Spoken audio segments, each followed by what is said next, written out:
Gue pengen nanya dulu yang tentang Forbes 30 Under 30. Yeah. Nah, itu boleh diceritain nggak tuh? Apa pengalamannya atau kok bisa masuk dan story, mungkin ada story menarik yang mungkin bisa di-share ke teman-teman, boleh. Oke. Jadi dalam hidup tuh kita harus selalu punya namanya goal ya teman-teman. Dan kebetulan waktu itu memang saya melihat Forbes 30 Under 30 ini merupakan salah satu goal yang banyak diidam-idamkan oleh anak-anak muda. Tetapi mungkin waktu itu saya tidak seberuntung teman-teman lainnya yang misal lulusan luar negeri atau memiliki startup sendiri, tapi saya harus memulai dari jalur profesional. Nah, oleh karena itu ya saya harus bekerja lebih keras daripada teman-teman yang lebih privilege lainnya dan lebih mau belajar. Tapi saya juga lihat top down analysis dulu, kondisi makroekonomi global seperti apa. Kemudian saya lihat di market Amerika, market luar negeri yang lagi booming saham-saham apa. Contohnya saham yang lagi booming di Amerika Serikat ini adalah saham-saham teknologi, Nvidia dan lain sebagainya. Dan dari situ saya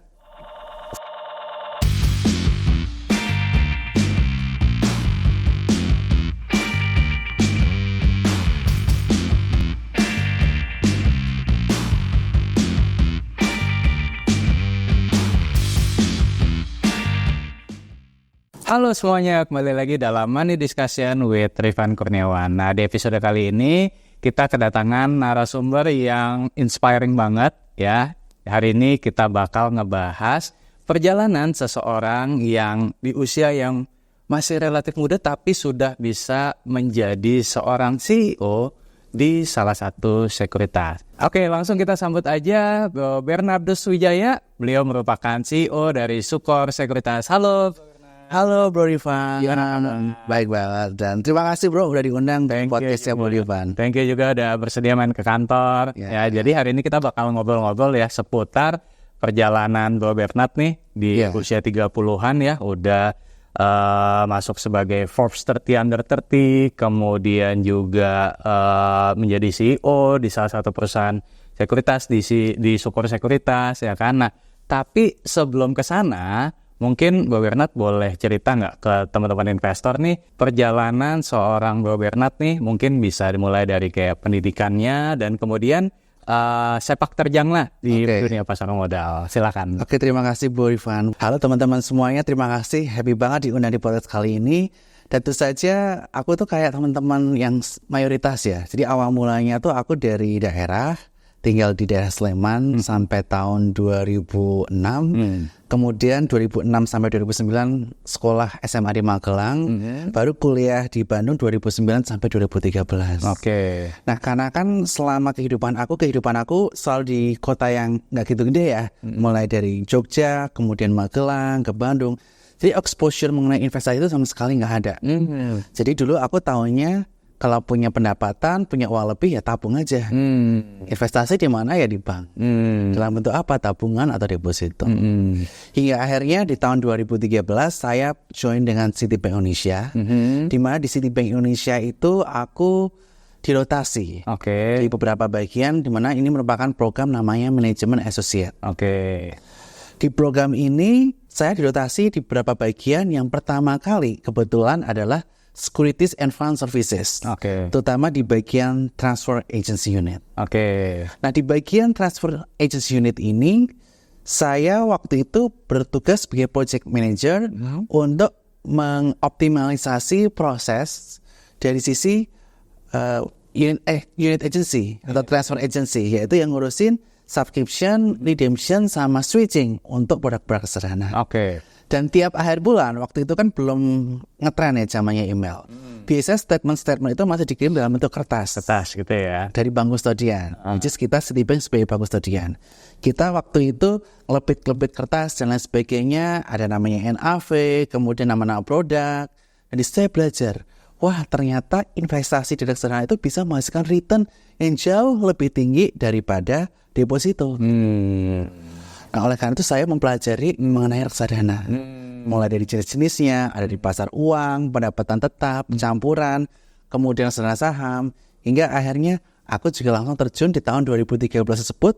Gaji tiap bulan aku sisihin nih, kisaran 30% untuk masuk ke reksadana tersebut. Jadi awalnya reksadana dulu nih ya, belum langsung ke saham ya. Nah, di dalam 3 tahun, saya tabung dengan strategi dollar cost averaging. Jadi debit dari pengajian aku tiap bulannya. Dari strategi dollar cost averaging tersebut, kurang lebih returnku dari tahun 2013 sampai 2016 dari modal yang dikumpulkan itu bisa mencapai hampir 30%. Wow. Nah itu menimbulkan penasaran juga ya, gimana fund manager ini mengolah dana tersebut dan memasukkannya ke instrumen-instrumen saham. Karena kebetulan waktu itu aku masukinnya adalah di reksadana saham. Jadi akhirnya ya udah deh, kebetulan ada opportunity untuk bekerja di investment company, ada opening waktu tahun 2016 di Sukor Rinvest Central Gani namanya, sekarang Sukor Sekuritas, saya apply. Berarti dari 2016. Dari 2016. Karena saya penasaran gimana cara investasi saham secara langsung, bukan melalui reksadana yang dananya istilah kita titipkan lah ke fund manager. Akhirnya 2016 saya masuk ke Sukor Sekuritas, tapi waktu itu saya lebih ke arah project management untuk pembaharuan online trading platform di Sukor Sekuritas. I see. Karena pada waktu itu platform online trading platform di Sukor Sekuritas masih dalam bentuk desktop, yang dalam bentuk mobile itu belum diperbaharui sehingga tidak bisa dipakai di Android yang versi terbaru dan juga iOS. Sehingga akhirnya pada tahun 2016 saya memulai proyek tersebut, akan tapi proyek pertamanya gagal. Karena waktu itu saya memang belum memahami mengenai mekanisme pasar, kemudian apa yang dibutuhkan trader, dealer, dan lain sebagainya di dalam aplikasi online trading tersebut. Karena background banking dan juga sekuritas itu beda banget. Jadi buat teman-teman yang ngira bahwa banking sama sekuritas sama, itu jauh beda banget. I see. Nah, akhirnya di tahun 2016 sempat gagal. Akhirnya shareholder dari Sukor dan juga foundernya yaitu Ibu Lindrawati Winjoyo ngasih second chance buat aku untuk kembali membangun online trading platform. Dan sebelum diberikan second chance, aku udah mempelajari lebih detail mengenai mekanisme pasar. Dan aku sempat juga ikut kelas-kelas, mulai dari technical dan juga fundamental di luar Sukor.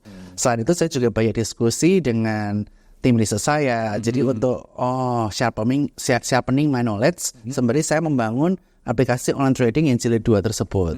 Karena kalau tanpa knowledge, ketika kita membangun sistem, tentu saja itu tidak akan bisa diutilize secara tepat. Atau malah nanti usage-nya salah. Untuk apa jadi untuk apa. Nah, oleh karena itu saya belajar dulu, untuk begini toh. Jadi akhirnya kita bisa membangun aplikasi, dan puji Tuhan kita launching di tahun 2018 di bulan Maret ketika ulang tahun Sukor di tahun 2018. Kurang lebih seperti itu ya. Nah mungkin sedikit balik dulu ke waktu kuliah, itu kan di ITB ya? Iya di ITB. Di ITB itu waktu itu ambil jurusannya apa tuh waktu itu?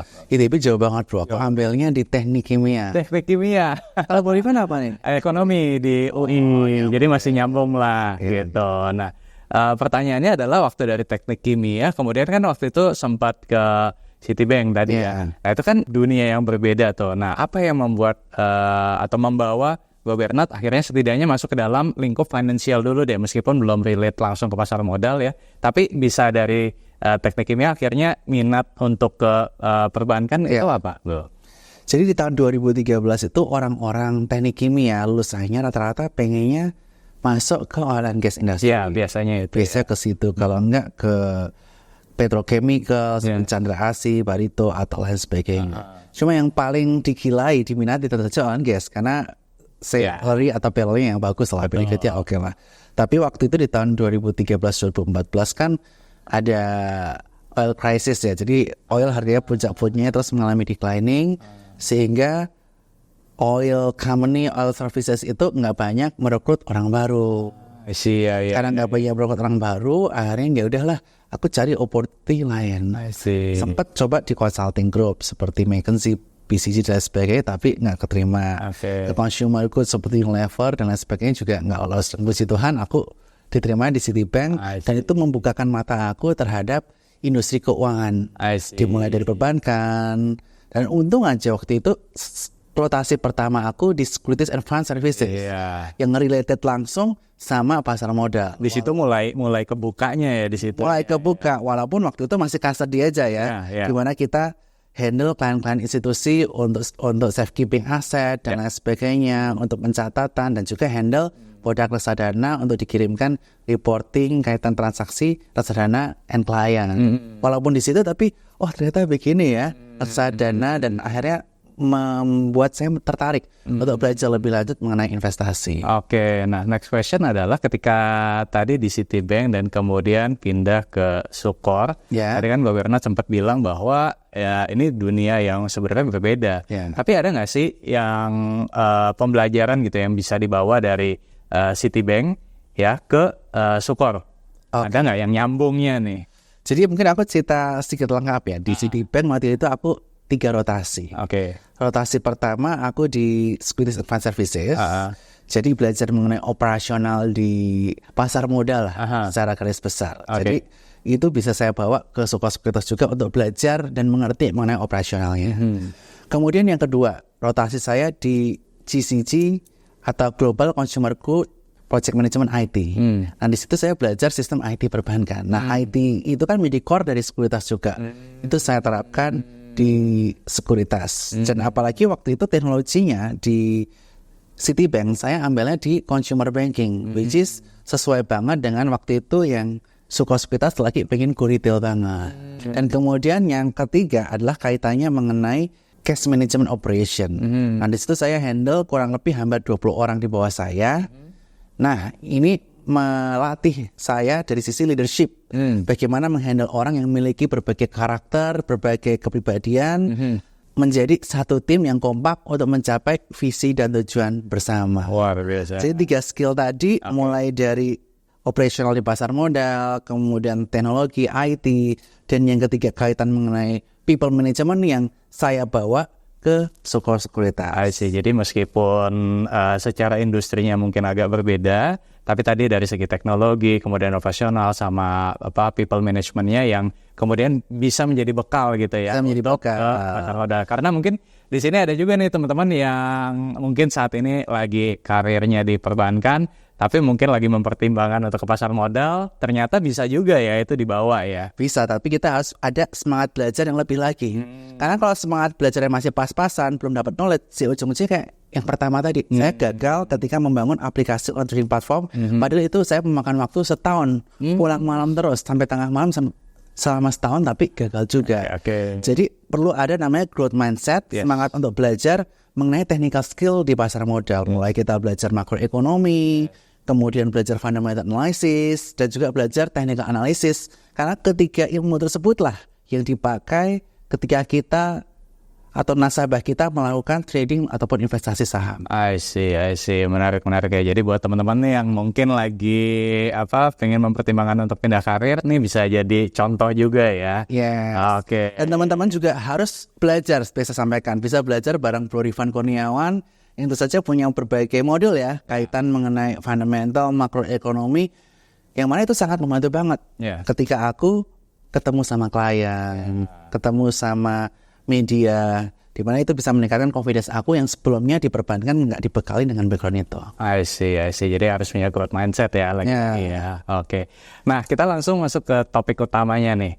Perjalanan Mbak Bernard. Mungkin pertama, gue pengen nanya dulu yang tentang Forbes 30 Under 30. Nah, itu boleh diceritain nggak tuh? Apa pengalamannya atau kok bisa masuk dan story, mungkin ada story menarik yang mungkin bisa di-share ke teman-teman, boleh. Jadi dalam hidup itu kita harus selalu punya namanya goal ya teman-teman. Dan kebetulan waktu itu memang saya melihat Forbes 30 Under 30 ini merupakan salah satu goal yang banyak diidam-idamkan oleh anak-anak muda. Salah satunya waktu itu adalah saya.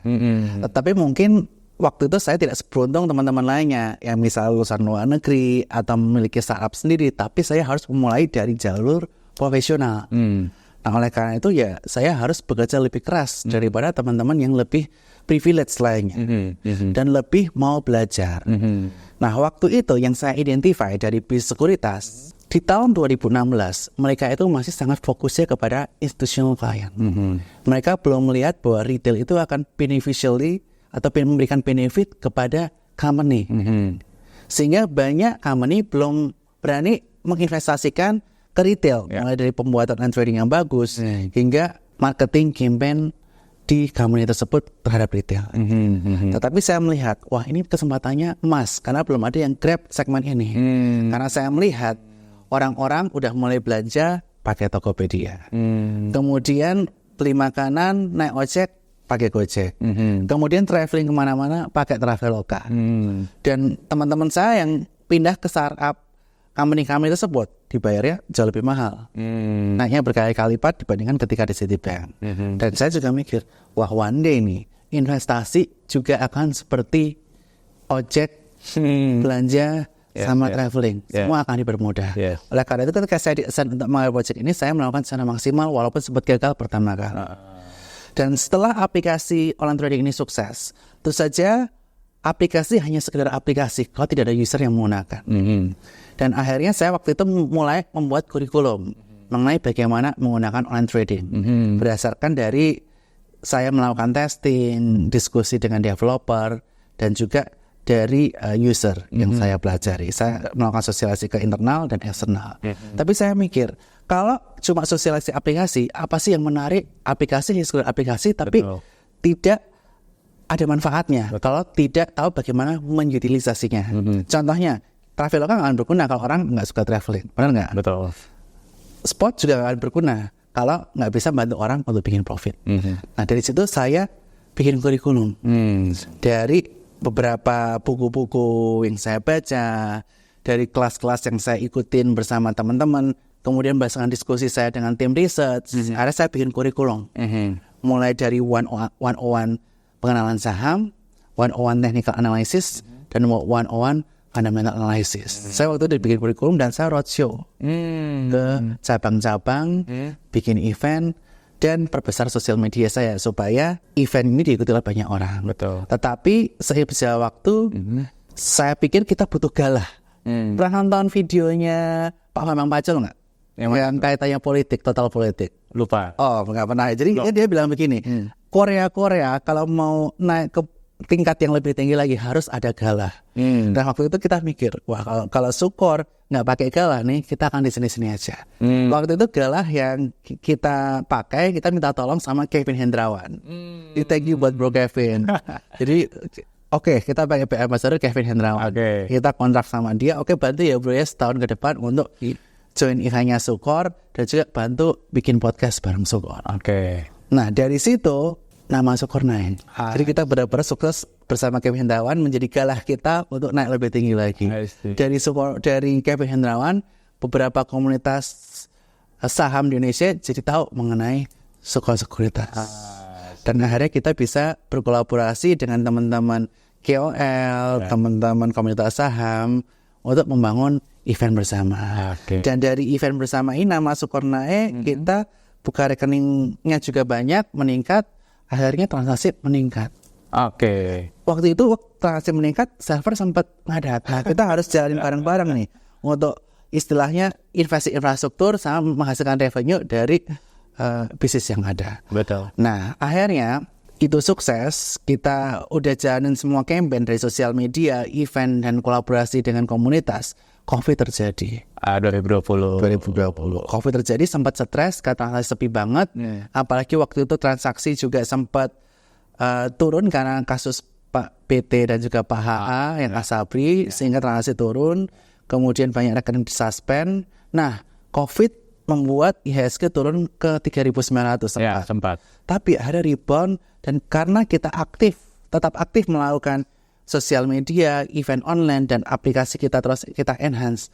Akhirnya ketika COVID boom, Sukor Sekuritas menjadi top 15 brokerage Indonesia. Atau top 5 local broker di Indonesia. Karena 10-nya itu asing. Ketika di tahun 2021.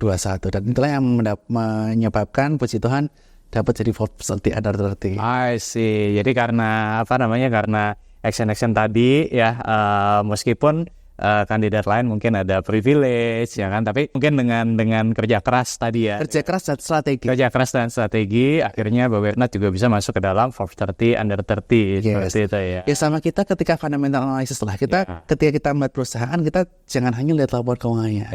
Tapi kita lihat nih kondisi makroekonominya seperti apa. Apakah menopang bisnis ini atau enggak. I see. Nah itu inspiring sih kalau menurut gue. Jadi mungkin banyak juga teman-teman di sini yang masih mungkin usia 20-an gitu kan, juga pengen nih bisa masuk Forbes 30 under 30. Ya ternyata bukan hal yang mustahil ya. Bukan hal yang mustahil, dan belajar saham itu bagus. Belajar saham bukan cuma sahamnya, tapi perusahaannya. Yes. Karena itu membuat mindset kita jadi lebih open. Nah waktu itu kenapa aku pengen sekuritas itu kayak Gojek, Traveloka dan juga seperti Tokopedia. Karena saya melihat bahwa waktu itu industri keuangan belum kayak gitu, tapi saya melihat one day seperti itu. Saya percaya one day akan seperti itu. Ada visi. Ada visi dari kondisi makro yang ada. Nah, makanya makroekonomi itu penting nih. Penting banget. Untuk melihat landscape ekonomi kedepannya seperti apa. Exactly. Oke, nah kalau sekarang kita bicara soal perjalanan Bapak Bernard menjadi CEO. Kan ketika tadi masuk di Sukor itu 2016 kan belum langsung kan. Tapi mulainya kan kalau nggak salah dari business development ya kalau saya. Dari project manager. Dari project manager. Itu berarti jadi direktur utama itu di 2020 ya kalau nggak salah, benar kan 2020. Ya pas COVID ya. Ya, nah itu boleh diceritain nggak, Bapak Bernard, apa namanya perjalanan atau perjuangannya lah, dan tantangannya apa aja nih? Oke, yang tantangan dulu ya. Tantangan pertama 2016-2017 tadi saya sempat cerita bahwa gagal. Ya, yang project itu ya. Yes, itu tuh bikin down banget. So waktu itu puji Tuhan Bu Lindra, shareholder dari Sukor, memberikan kesempatan kedua dan saya tidak menyia-nyiakan dengan saya belajar lebih giat mengenai bagaimana investasi dan trading saham. Kemudian bagaimana melihat online trading aplikasi kompetitor juga. Akhirnya jadi aplikasi tersebut bisa launching. Kunci pertama dari situ adalah growth mindset, bukan fixed mindset, dan terus mau belajar. Yang juga harus tentunya dimiliki oleh para investor saham. Kemudian setelah aplikasi online trading jadi, kita apa? Kita butuh jualan aplikasinya. Betul. Supaya usernya banyak dan investasi yang kita lakukan tidak sia-sia. Saya dan tim create sosial media untuk Sukor Sekuritas. Jadi Instagram Sukor Sekuritas, YouTube, TikTok dan sebagainya initiate tim yang saya bangun juga. Nah dari situ kita melakukan berbagai promosi dan kolaborasi dengan teman-teman KOL maupun teman-teman komunitas. Dan waktu itu galahnya Kevin Hendrawan, akhirnya sosial media kita boom. I see. Nah sosial media kita boom. Waktu itu kan yang masih main kan yang masih kecil-kecil ya. Milenial waktu itu belum gitu berani investasi di paper asset, jadi mereka masih investasinya belum banyak. Saya dikasih exposure lebih untuk menghandle retail business dan cabang-cabang. Jadi dari tadinya cuma online business, jadi retail business dan cabang-cabang. Di situ saya belajar mengenai bagaimana leadership skill, soft skill memahami orang, mengenai empathy dan lain sebagainya, dan bagaimana tim kita ini bisa ke satu tujuan untuk menghasilkan sukses untuk divisi tersebut. Dan akhirnya ada terobosan di divisi retail. Akhirnya saya diangkat menjadi direktur equity, juga membawahi institutional equity dan retail equity juga. Waktu itu saya belajar lebih dalam lagi mengenai bisnis institusi dan juga bisnis research dan lain sebagainya. Dan setelah 6 bulan di direktur equity dan research, tambahannya waktu itu akhirnya di Oktober 2020 diangkat menjadi presiden direktur untuk membawa lagi tim fixed income dan investment banking. Nah, ketika saya menjadi presiden, saya kembali lagi belajar mengenai fixed income dan juga mengenai investment banking. Tapi belajar itulah yang bikin hidup kita seru. Seru, benar-benar. Dan mungkin correct me if I'm wrong, kalau di industri yang CEO di level 30-an, Bapak Bernard doang ya? Sekarang ada lagi ya di Trimegah Philmon. Iya. Oh iya, benar. Tapi ya maksudnya kan kalau kita bicara CEO kan mungkin bayangan orang kan usia 40, 40 gitu kan. Tapi ternyata di sini kita belajar bahwa ya kalau emang kita willing gitu ya, kita emang punya visi, kita punya keunggulan gitu kan, ya bukan tidak mungkin gitu bahwa di usia 30-an kita bisa menjadi seorang pemimpin gitu ya di sebuah organisasi. Setuju. Betul, ya. Dan kembali lagi ilmunya fundamental analysis tadi. Betul. Oke, mau nanya dong. Kan ini terbilang di usia yang masih relatif cukup muda, tapi sudah bisa menjadi seorang CEO kan di Sukor Sekuritas. Nah, biasanya nih kalau di luaran lah, itu kan ada aja lah orang yang meragukan dalam tanda kutip, wah kok masih muda udah bisa jadi CEO, atau ya adalah mungkin hal-hal negatif. Nah, ketika awal-awal Bapak Bernard naik atau menjabat sebagai seorang CEO di Sukor, ada nggak sih keraguan-keraguan yang muncul entah dari internal ataupun dari eksternal, dan how do you tackle with the issue gitu? Gimana cara mengantisipasi hal tersebut? Oke, tentu saja semuanya ada tentang pertentangan di awal. Karena masih sangat muda tapi diangkat menjadi CEO, dan pada waktu itu di tahun 2020 semua presiden direktur sekuritas itu usianya di atas 40 tahun. Saya waktu itu usianya 29 tahun. Jadi belasan tahun di bawah usia mereka. Sehingga tentu saja skeptisisme itu pasti ada dari internal maupun eksternal. Tapi bagaimana cara mengatasinya? Untuk internal, saya kan sudah di Suko Sekuritas sejak dari posisi saya masih project manager ya. Jadi saya step by step dan mereka sudah tahu track record saya. Bagaimana dari saya project manager hingga head business development, bagaimana saya turn around little division bersama tim hingga akhirnya membranding Suko Sekuritas hingga saat itu. Sehingga dari internal 70-80% bisa dibilang setujulah saya diangkat menjadi presidir pada waktu itu. Sehingga selama itu ada, saya tinggal meyakinkan yang sisa 10-20% untuk mempelajari line bisnis lainnya seperti fixed income, IB, untuk saya lebih dalam di situ sehingga mendapatkan respect juga dari situ. Kemudian dari si eksternal bagaimana? Eksternal tentu saja juga pasti banyak mempertanyakan bagaimana shareholder saya waktu itu Ibu Lindra mengangkat saya menjadi presidir. Bahkan banyak yang menganggap mungkin itu lelucon atau seperti apa. Nah, tetapi ternyata ketika saya diangkat menjadi presidir tahun 2020, ketika COVID terjadi, retail booming. Yang dicari sama anak muda apa? Sekuritas yang CEO-nya atau pimpinannya adalah anak muda yang bisa dijadikan patokan. Benar. Waktu itu yang menjadi patokan hanya Sukor. Sebelumnya market leader udah ada seperti Miraya Asset dan Indo Premier. Tapi Sukor itu menjadi kuda hitam. Dan akhirnya Suko Sekuritas dari yang tadinya di tahun 2018 rankingnya masih 45, bahkan sempat di atas ranking 50 di tahun 2017. Di tahun 2021 bisa top 15. Nah, itu menjadi suatu kebanggaan juga. Jadi, wah, berarti selama ini nggak salah lah. Shareholder menjadikan saya sebagai presidir hingga mendapatkan berbagai penghargaan dari sisi korporasi juga. Mulai dari sisi the fastest growing securities company di tahun 2021 dari CNBC.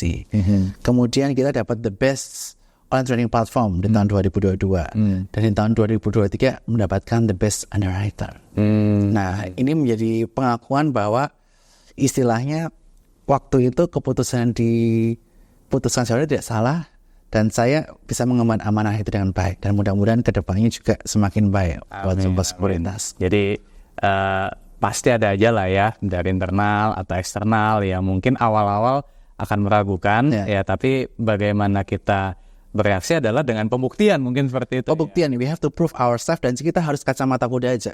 Nanti kita ultra fokus, kita tahu goal kita apa, tujuan kita apa, dan nanti result will follow. Asal kita bekerja keras. Jadi mereka juga akan percaya juga dan menaruh respect. Dan ini mungkin banyak nih teman-teman yang kalau misalkan saya masih usia muda, terus kemudian ini kayaknya belum pantas deh. Mungkin jangan gitu kali. Jangan tapi tetap gitu.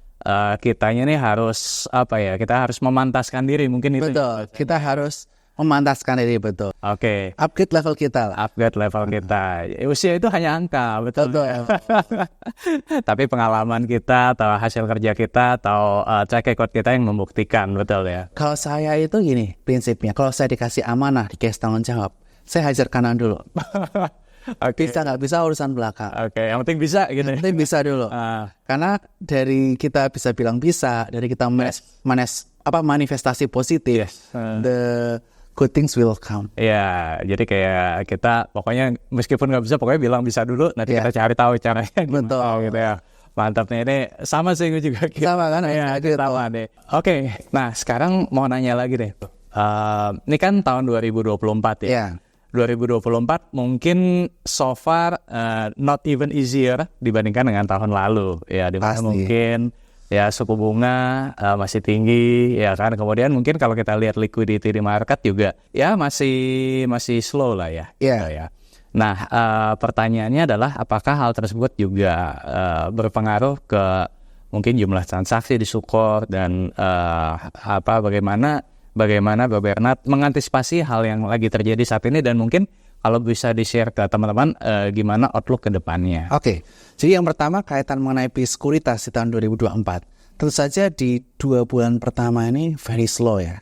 Dikarenakan tentu saja kita melihat bahwa alur transaksi di market sepi, trading value, kemudian kondisi market sideways, kemudian paper aset yang lain itu malah melonjak gila-gilaan, sehingga di sini di pasar modal Indonesia kecenderungannya sepi. Sehingga ini berdampak terhadap pendapatan juga dari sekuritas, terutama dari secondary market. Nah, bagaimana saya sebagai CEO mengantisipasi hal tersebut? Kita tetap menanam.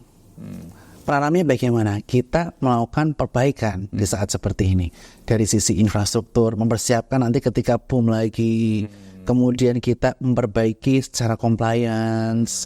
Kemudian kita koordinasi internal untuk mempersolid tim. Sehingga tentu saja di secondary ini kita sudah memiliki fondasi yang kuat ketika nanti melaju lagi seperti di tahun 2020-2021. Kita sudah ready semuanya. Dan juga tidak lupa kita memiliki lini bisnis lain. Selain di equity secondary market. Kita ada di IPO maupun di bond issuance. Kemudian kita ada di fixed income, di secondary market. Nah, kita bisa shift our focus juga secara bisnis di situ. Bagaimana kita mencari deal-deal kaitannya mengenai IPO di saham, bond issuance, kemudian bagaimana kita mencari placement atau block sale untuk company yang membutuhkan fresh cash. Nah, itu bisa kita lakukan dengan other than secondary market business. Dan mudah-mudahan di tahun 2024 ini sekuritas secara bottom line juga bisa lebih bagus dibandingkan tahun 2023. Karena mengapa? Karena ya walaupun suku bunga masih tinggi ya per Februari ini di tahun 2024 masih di kisaran 5,25% sampai 5,5% di Amerika Serikat sana.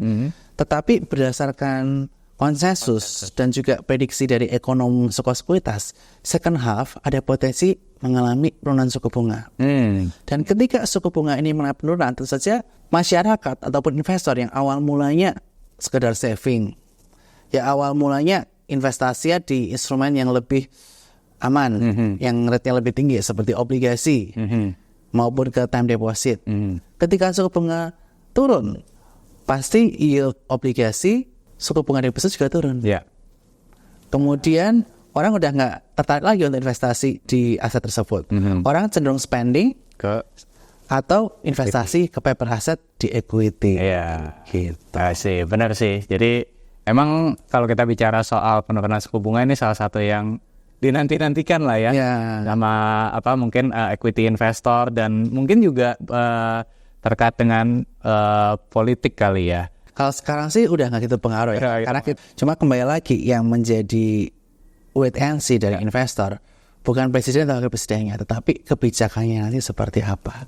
Karena banyak kebijakan-kebijakan yang masih dipertanyakan oleh investor, mulai dari budget dari mana, nanti budget mana yang akan di-cut dan lain sebagainya. Ini yang masih ditunggu-tunggu. Kira-kira kebijakan kedepannya seperti apa? Oke. Tapi overall kalau Bernard sendiri tetap optimis bahwa equity market ini akan booming lagi ke depannya ya. Kalau saya optimis ya, terutama jika suku bunga turun. Jadi topic of the year di tahun 2024 ini adalah kapan suku bunga turun. Kalau suku bunga mulai turun, nah market menurut saya akan rally.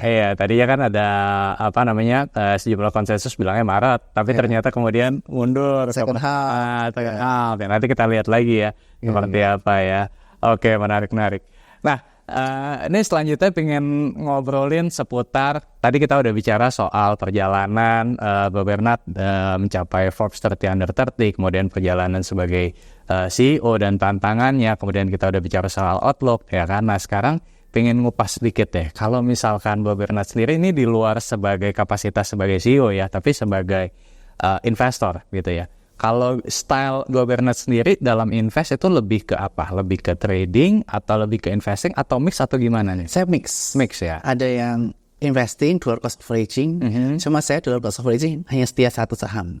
Bank swasta terbesar Indonesia. Karena ya tahu sendiri lah, EPS-nya meningkatnya cukup signifikan tiap tahunnya. Saya masih cukup optimis untuk invest di saham tersebut. Kemudian yang kedua, porsi lainnya lagi saya pakai untuk strategi swing trading.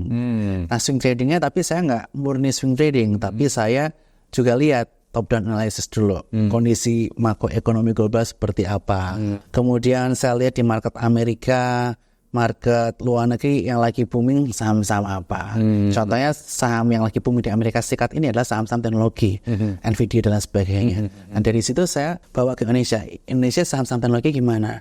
Oh, IDX Tekno sampai sekarang masih year to date turunnya cukup signifikan. Ya mungkin nanti saya manfaatkan momentum untuk swing trading di saham-saham tersebut. Tapi ini disclaimer on ya, ini strategi contohnya seperti itu.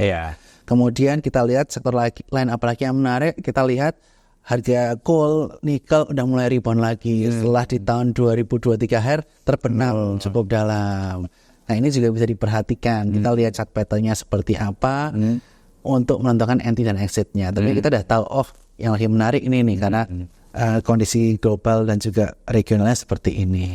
Jadi kita lihat ya top down dulu. Tapi untuk entry-nya pakai technical. Tapi kalau diproporsikan kalau boleh tahu antara tadi yang DCA dengan yang swing itu bobotnya lebih besar yang mana? Saya lebih besar yang DCA sih. Jadi tetap misalkan tadi ada penghasilan ya di DCA seperti itu ya, dan kalau ada momentum ya. Betul. Pokoknya DCA itu untuk investasi jangka panjang, untuk pension fund saya. Kalau trading itu untuk uang fund saya. Jadi dua-dua jalan ya. Dua-dua jalan.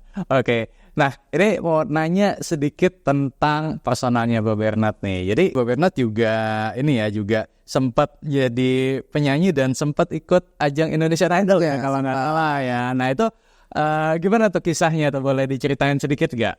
Jadi waktu itu ya biasalah anak-anak muda punya mimpi. Waktu mimpi saya menjadi seorang artis. Dari kecil. Di tahun 2010 aku coba, tapi ya gagal lah. Tapi nggak menyesal hingga poin saat ini. Malah sekarang bisa sering ketemu emiten yang ada Indonesian Idol. Benar. Jadi tetap ini tapi dari perspektif yang beda ya. Teman-teman ya, itu tadi perbincangan kita dengan Bob Bernard Wijaya, CEO dari Sukor Sekuritas. Nah, sebelum kita closing, mungkin dari Bob Bernard ada pesan-pesan atau mungkin ada closing statement yang pengen disampaikan ke teman-teman investor, boleh? Silakan. Jadi buat teman-teman yang masih generasi muda ya, intinya kita harus berani untuk bermimpi. Karena mimpi adalah awal dari kesuksesan kita. Dari mimpi kita mulai bekerja keras, wujudkannya hingga good thing will happen. Kemudian dari sisi kondisi pasar di tahun 2024. Kita tahu memang di tahun 2023 cukup tough buat para trader maupun investor. Karena The Fed berkali-kali menaikkan suku bunganya. Tetapi di tahun 2024 ini kita menunggu optimisme ini lagi kembali ada. Dengan nantinya diturunkannya suku bunga oleh The Fed diharapkan di second half. Mudah-mudahan ini menjadi titik balik. Dan jangan lupa persiapkan diri Anda untuk belajar mengenai technical skill seperti fundamental, makroekonomi, technical analysis sebelum teman-teman terjun. Sehingga ketika market mulai naik nanti, ketika suku bunga turun atau sentimen yang lainnya ada yang bagus lainnya lagi, kita udah siap. Dan jangan lupa berdoa. Itu yang paling penting tuh. Teman-teman, itu tadi podcast kita bersama dengan Bob Bernard Wijaya, CEO dari Sukor Sekuritas. Nah, mudah-mudahan podcast ini bisa menginspirasi teman-teman ya untuk mencapai hal yang lebih baik lagi ke depannya ya, bahwa usia ternyata bukan halangan ya untuk mencapai sebuah cita-cita yang kita impikan. Mudah-mudahan podcast ini bermanfaat dan thank you Bob Bernard sekali lagi untuk waktunya. Dan buat teman-teman kalau suka dengan podcast ini jangan lupa untuk klik like, subscribe, share. Dan kalau misalkan teman-teman mau mampir atau pengen stay connect dengan Bob Bernard, nanti bisa ke IG kali ya. Jangan lupa follow Bernard Wijaya 17 atau @Sukor Sekuritas. Nanti kita taruh juga di kolom deskripsi. Thank you semuanya. Sampai ketemu lagi. Terima kasih semuanya. Berikutnya. Thank you.